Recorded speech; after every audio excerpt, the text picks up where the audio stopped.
Hello guys, welcome to another episode of an IT guy blog.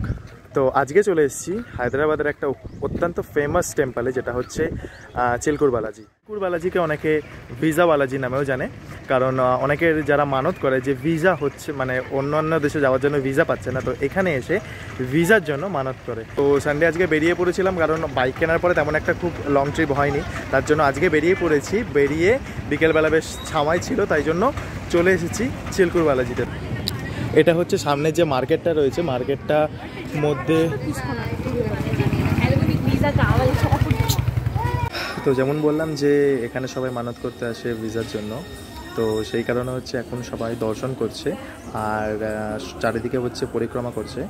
আর নিয়মটা হচ্ছে সবাই একটা করে হাতে কার্ড নিয়েছে এবং কে কতবার টার্ন হবে মন্দিরের চারপাশে ঘুরবে সেটা একবার করে পাক খাচ্ছে, আর সেই কার্ডের মধ্যে তারা টিকমার্ক দিচ্ছে। এইখানে মন্দিরের চারপাশে সবাই হচ্ছে প্রদক্ষিণ করছে, কারণ তাদের মানত যাতে পূর্ণ হয়। আর এখন আমি চলে এলাম মন্দিরের ঠিক পেছনে। এখানে একটা ছোট বসার মতন জায়গা রয়েছে, যেখানে অনেক কিছু জিনিস বিক্রি হচ্ছে।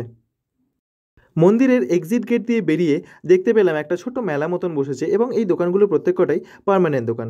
তো এখান থেকে যার যেমন ইচ্ছা তারা তাই কিনছে।